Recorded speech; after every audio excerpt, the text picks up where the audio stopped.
Hi, my dear friends from all over the world. So, this is a series of interviews with some people who are really good at something.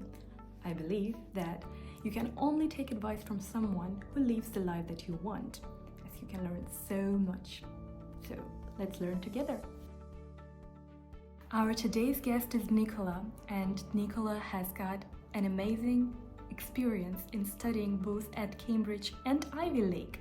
So, he has done his undergrad at Yale and his master's at Cambridge, and this video is mostly of interest for people who want to learn the differences between studying in these two universities.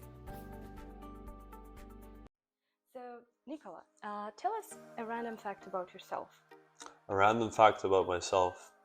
I can't go without sleeping 9 to 10 hours a day. 9 to 10 hours a day? Yeah, I'm a big sleeper. That's why you do not stress too much. Yeah, exactly. So we've been having a conversation before the video, and Nicola said that you are not really exposed to stress, right? Well, no, I feel like we all are, but I feel like I just do fine. How did it help you during your studies? Because I think both of the universities are very academically demanding and challenging. Yeah, no, there were definitely times where it was definitely really intense, but I feel like I got through fine. Just have a mindset where everything is gonna be okay, and usually is. So it's all good. So we will probably switch the narration, because usually I ask Cambridge students only about Cambridge, but let me ask you some questions about Yale first, Sure. Cambridge later, and then maybe some comparisons between the two. Okay. So what was the reason why you applied to the university in the US? Sure. Well, so I did rowing for the last 10 years, and I got recruited to row at Yale. Of course, I also wanted to study at Yale, and it was always a dream of mine to study in the US. And I did electrical and mechanical engineering there whilst rowing, and now I'm doing a master's in energy technologies at Yale. At Cambridge, but I'm no longer rowing. So yeah. Was Yale your first choice as an undergrad? Yeah, no, it was. I was really happy when I managed to get in. So yeah. Do you remember where you were and what you were doing when Yeah, you no, received? I was in the U.S. actually. So the way it works for student athletes is before you get admitted, they invite you over to visit the campus, meet the rowing team, talk to a few admissions officers. And then at the end of the visit, the coach was really excited for me, and he told me that he wanted me to, offer me a spot on the team. So I was really excited when I heard that. So you lived there for 4 years, right, on site? Yeah, I was there for 4 years. And how were the training sessions of the rowing? How many times per week did you train? Times per week, usually either 2 times a day or once a day. Yeah, no, it was pretty intense. I mean, but I feel like rowing's no different than any other sport on Yale. All student athletes had it pretty intense, but the work was pretty manageable. The coaches were pretty gentle with balancing student life and athlete life. So yeah, definitely some stressful situations, but we went past them, and it made me the person who I am. So I'm pretty happy about that. And what about the competitions there at Yale? So basically, here at Cambridge, we have this varsity between Oxford and Cambridge. How is it in the US? Is it Yale Ivy versus League? Harvard. Yale versus Harvard only? Well, no. Well, there's nationals, which is the every college in the U.S. basically. There's East Coast, there's West Coast, and then the last kind of race of the year, which is big for us, is Yale Harvard. We also race it in New London on the Thames River as well, and yeah, it's pretty exciting.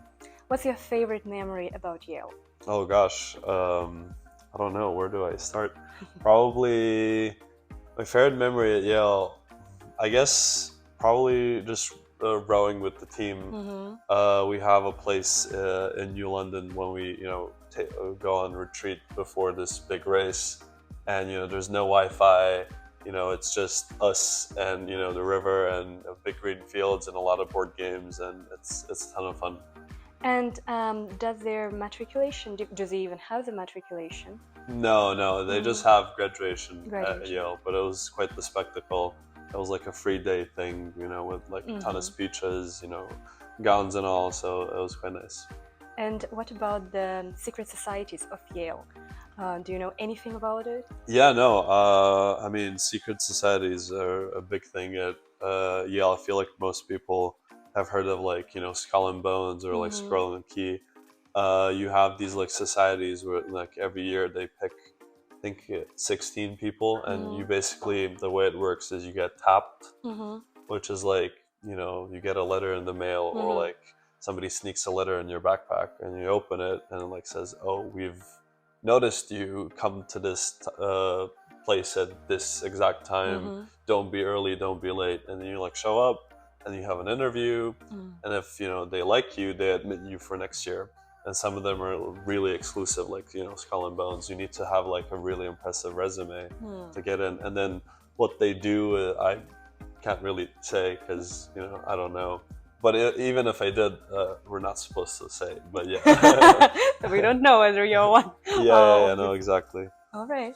And do you know any secret societies here at Cambridge? I don't know really. No, I don't know if the secret societies at Yale were inspired. Probably were inspired by Cambridge, Oxford, but I can't really say. And what about the graduation ceremony at Yale? How was it? Yeah, it was really big. It was really nice. I've never experienced anything like it. It was like, pretty sure they said that they like put down like 20,000 chairs for like the people who come in, and there's so many speeches, super cool, impressive people. It was kind of a fever dream. I was so tired after, but it was super nice. And here at Cambridge, we have this rivalry between Cambridge and Oxford, between St. John's and Trinity. So I suppose it's Yale and Harvard in the US, right? Yeah, absolutely. Could you tell anything about this rivalry? Were there any fun stories about it? How are the whole vibes? Well, I mean, we don't. The only time we see, Harvard is when we have, there's the big Yale Harvard football game, like American football, and then other than that, I just see them when we're racing each other, but we don't really interact in the sense like, here you have Trinity and Johns, I see Trinity people every day.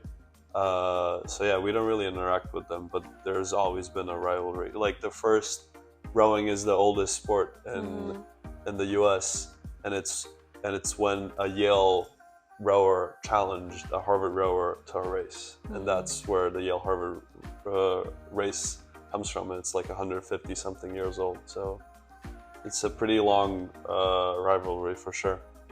So when you went to Yale, you were, I suppose, 18, right? Yes. And it's a relatively young age to go abroad and so far from home, right? So you had been living in Serbia and then you traveled there. So have you dealt with any challenges? What were there and how did you face them? Yeah, I mean, there was definitely a big, culture shock, but you get used to it, and then there's studying in English, all of this. It was definitely tough first couple of months. I was pretty fortunate enough, when you're on a rowing team, you automatically have, in my case, like 50 other friends. They're always there for you. So I think I adjusted pretty quickly as opposed to some other people. But yeah, I guess my advice would be, just, try and find as many friends as you can, and, try and be social. There's a lot of times, there's social situations and it's really easy to just go out in the library and study. But at the end of the day, it's the connections you find when you go to like these, super nice universities, rather than the, what you learn in the book. So yeah. Have you made lots of friends? Oh, absolutely. Yeah. From all different backgrounds. So I was really happy. Nice. And does Yale Club exist? So there's Harvard Club, I suppose. Yale Club there's a Yale Club in New York. I've been to a couple of events, mostly rowing related, but yeah, it's quite nice. Do people usually attend it after their graduation? I mean, it's you can come by anytime so long as you've graduated from Yale. Really, there's not like a post graduation Yale party at the Yale club. Not today, at least. I don't think so, at least. But yeah, it's there in New York. They're really nice. Yeah. And there is this Oxbridge Club in the Yeah, UK. that's what I heard as well. Is it the same? I've The never concept? been to the Oxbridge Club, so I can't really say. And maybe some last questions about Yale. So, how was your academic workload there? Was it different from here, and especially because you did an undergrad there? So, how did you manage and find to find balance? Yeah, I mean, I guess compared to Cambridge, well, I'm doing a master's now, so I think master's is more intense than an undergrad diploma. So my workload is definitely heavier here. But then I don't have rowing now. So I would say it's more manageable here than at Yale. At Yale, I would probably only have a couple of hours a day where I could dedicate it to studying. So I had to really manage my time well. But all in all, maybe the first year is pretty intense, but not because it's hard. It's just it's a new area. You're really intimidated, and then by the end of the first year it gets easier, so you just because you're used to it. Like my subjects year 3, year 4 were much harder, but like it was fine because it wasn't my first rodeo, right? So it's intense, but you can do it. Could you describe a typical week of your studies there? Well, I don't know about a week, but let's say a typical day, as you wake up, you practice rowing, you go to breakfast, then you either go to class, and then after once classes and lunch are done, you go to rowing again, come back, have dinner, do a bit of work, and then go to bed. Which sounds pretty, intense and boring, but of course, you socialize with people in between. You have some days you have less class or less rowing, and you can work around stuff, and then usually on the weekends you have more free time to either study, or if it's a easy week, then you go out with friends. There was definitely sacrifice with rowing, but not you definitely still have fun. So I was really grateful to experience both sides. And what about the marking system? So, how many exams did you usually have per year? Oh, I don't know. Well, it's really based on if your class that you're taking is exam based or like project based. But I will say the big difference between Cambridge and Yale was, or I guess just the U.S. system and the U.K. system, is an A in the US means above a 90%, and an A in like Cambridge is like 70%, So you're really aiming for perfection when you're in the US. I think I've met a lot of people who would like get B's and it would be so sad. Whereas here, so long as you pass, it's like fine. Everybody's so super happy. So that was definitely a big adjustment when I came here, not to be sad with a 70, because a 70 is actually quite good. So yeah, there's that. And what about the social life there? So here at Cambridge, we have a lot of social events. We have lots of societies and Mabel's, for instance. Yeah. What about the Ivy League? I mean, honestly, my experience was, well, it was maybe just, the hustle and bustle of, student athlete life. But I feel like it was much more, there are many more things going on at Yale than at Cambridge. But that just might be, Cambridge being a tiny town. Don't get me wrong, both were really fun. I just have the notion of, Cambridge being much more peaceful. Sometimes, there's nothing really going on a Saturday night, whereas at Yale there's always something going on, but at the same time it gets really busy and rowdy. Sometimes you just want to relax. So it's been a nice change, but I can't say that I would prefer one over the other. I enjoyed both. So yeah. So once you graduated from Yale, how did you choose Cambridge? Again, was it the first choice? Was it the obvious choice? Well, I knew I wanted to do a master's program that was kind of related to renewable energy. I've applied to a couple of programs in the U.S. as well. I think just first of all, this master was pretty much the exact thing that I wanted to study. And then also, I mean, Cambridge is a pretty incredible university, and I've always wanted to study in the UK as well. So it was a pretty tough choice for sure, but I ended up choosing Cambridge. So. Was the transition challenging for you? So the US has a completely different culture, right? So yeah. Well, once you arrived here, how did you adjust? Well, no, it wasn't that bad. I feel like, you know, going from Serbia to the US is pretty big difference. It was so fine. Plus, I'm so much closer to home. You can always fly home, you know, one of those cheap flights.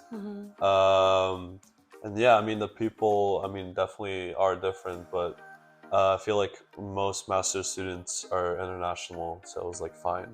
So it wasn't that big of a change for me. I was already used to, you know, new environments, so yeah, it was fine. Were you comparing the two once you started the program here? Yeah, no, definitely. There's a lot of differences, a lot of similarities as well. Yale also has the, you know, residential college system, so, you know, there's 14 different colleges at Yale. Oh, they do have 14? Yeah. But then, you know, they're all basically the same size and, you know, have very similar housing. You know, here colleges are way different and they're kind of their own thing. You know, I wouldn't be hanging out from people just from my college. I'm actually mostly, you know, hanging out with people with all different colleges. Here it's like, you know, you have your own college and it's really easy to just hang out with your own college because why would you go out? But at the same time, I don't know, it's very different, but same at the same time, you know. So there it's 14 different colleges where students live on site, and this is basically it? Well, no, first year they put you in this like big area called Old Campus, which is this like green field surrounded by like housing. And that's basically everybody, all colleges are in this area. So it's kind of a incentive to meet people from other colleges. And then from the second year, you move to your college. But all of the colleges are so close together. Like the furthest college is like a 10-minute walk. It's pretty tiny compared to Cambridge, where you like have like colleges like Girton, which is super far away. But yeah, so it's a smaller place, but it kind of forces you to meet other people from other colleges. And do you stay in touch with the undergraduate university? Oh yeah, no, absolutely. Yeah. Just the other day, I was speaking to a ton of Yale friends over our summer plans and stuff. So yeah. And how was your workload here at Cambridge? How was it during your whole master's degree? For the most part, it was okay. Yeah, there were definitely, you know, especially like in the winter months, like, you know, November, December, it was a bit more busy. All in all, it was, you know, pretty manageable. We have, you know, instead of semesters, we had terms, which is, you have, you know, the winter term, you know, the spring term, and during those, you know, I had classes and exams and all of that. And now I'm kind of done with classes and I'm just working on research or, you know, my dissertation. So that's been a big change. You know, you don't have any class, you're just doing your own thing, which has been pretty relaxing. So yeah. So basically here at Cambridge we have this term system, and each term lasts around 8 to 10 weeks, right? Yeah. And in the US you had the semester system, yeah, right? Which like goes from like, I want to say, you know, August or September to December, and then January to like May. Which one do you prefer? Which one is easier? Probably the semester one. I feel like terms are so short and intense. And very intense. Yeah. With a semester, you kind of have some breathing room. But at the same time now, you know, I'm doing my research and there's just so much time to, you know, take it your own pace. So, yeah. What's your research about? I'm working on green hydrogen catalysts. Could you tell about it in very simple words? So, I guess you can produce hydrogen from water splitting, so putting basically electricity into water, and then you make hydrogen and oxygen. And for this reaction to happen, you need catalysts. And since this is a very new field, nobody knows which catalyst is best in terms of cost and performance. So I'm kind of looking at a literature review, looking at all these catalysts and seeing how they perform compared to each other. And what are your future directions? Would you like to stay in academia or? Well, I don't know yet. I'm probably gonna work for like a renewable project developer at some point. But yeah, I don't know. I'm still searching. Okay, and maybe a couple of more questions about your Cambridge experience. So, what were your highlights of the year? Highlights of the year? Well, definitely Mayball. Mayball was quite nice. Which ones have you attended, or which I one? went to John's and King's, and yeah, that was it. But I feel like the John's one was really good. The King's one is also quite nice. Another thing, I guess, just hanging out with friends, playing some croquet in the backs of John's, just having dinner with friends. There's not a single moment to like encapsulate everything. I think it was just a very relaxing year in a peaceful little town with a beautiful campus. So yeah. Got it. So, what are the recommendations for the future applicants for Cambridge? I mean, I don't know. It depends on if you're an undergrad or a grad. Keep in mind Cambridge is a really tiny town. It's a pretty peaceful place. I think be aware that a lot of students here are under super stressful times, but at the end of the day, it's a pretty good time. Just try your best, take it one step at a time, and yeah, I don't know what else to say. Is there anything that I didn't ask you but I should have? Oh, I think that was a pretty detailed interview. Okay, thank you very much for your time. Of course. And best of luck in everything. Thank you so much, you as well.